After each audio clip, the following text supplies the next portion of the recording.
Shifting focus now, Congress MP cash haul continues to unravel. Well, it's the biggest ever cash haul, and now the political fight over the 351 crore seizure from Congress MP Dheeraj Sahu's house has escalated.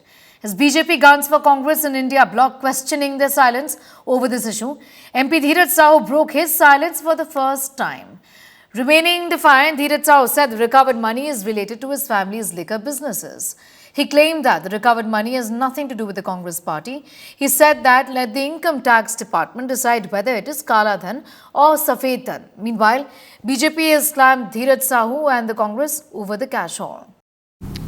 यह पैसा को Congress party तथा अन्य राजनीतिक दलों से कोई इस पैसे का कोई संबंध नहीं है, जो कि चर्चा में आया है, तो इसके बारे में मैं बता दे रहा हूँ। ये पूर्ण रूप से हमारे कंपनी का पैसा था और ये कैश का भी मैं जिक्र किया, वो कैश से ही हमारा व्यापार चलता है डेली। आप लोग भी जानते होंगे शराब जहाँ जहाँ भी बिजनेस होता है वो कैश का ही बिजनेस होता है।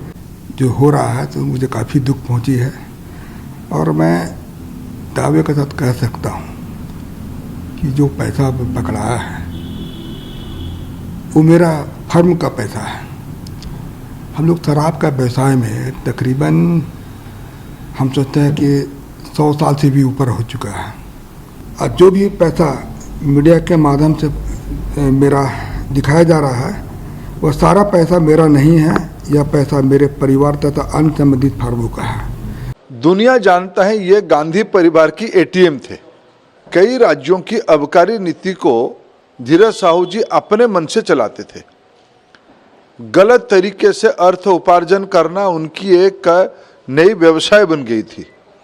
आबकारी नीति को अपने ढंग से तोड़ मरोड़ करना, उनमें से कांग्रेस पार्टी की नेता की रुबाब दिखाना, गांधी परिवार के साथ फोटो खिंचा के लोगों को दबाव बनाना, यही उनकी मोडस ऑपरेंडी था।